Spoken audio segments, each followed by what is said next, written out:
Maintenant qu'on connaît les structures de population, on va calculer les indicateurs de mortalité en tant que tels, à savoir les taux bruts de mortalité pour 1000 et les taux spécifiques pour 1000 également. Donc la formule, un classique de calcul du taux brut de mortalité, ce sont les décès divisés par la population, et donc sur le taux brut, on va le faire sur le total, toutes classes d'âge confondues, ce qui va nous permettre d'obtenir une tendance générale sur toute la population. Et donc ce que je fais décès sur population et je le multiplie par 1000, puisqu'on me demande un taux pour 1000, ce qui est généralement le cas pour les taux de mortalité générale. Donc on obtient 8,9.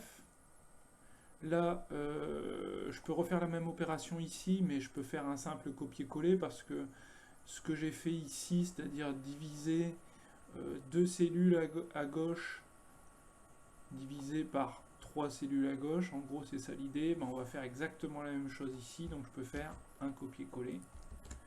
Et donc voilà, il fait la même chose avec ces deux cellules, décès sur population multiplié par 1000. On sait qu'on a une population beaucoup plus âgée en France qu'en Inde, grâce à la structure de la population. Donc là, les tendances indiquées par le taux brut de mortalité, ça semble indiquer un état de santé moins bon en France qu'en Inde, puisque le taux est plus élevé. Mais on est très prudent sur l'interprétation, parce que je sais que comme j'ai une population âgée, à même état sanitaire, une population âgée, ça va avoir tendance à augmenter, à tirer vers le haut ce taux brut de mortalité.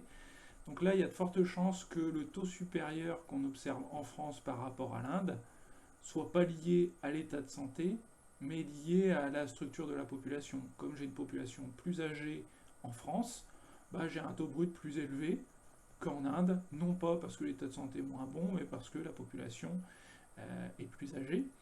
Et donc le principe, ça va être derrière de calculer les taux spécifiques pour vérifier cette hypothèse et voir les différences entre les taux spécifiques pour chacune des classes d'âge entre la France et l'Inde.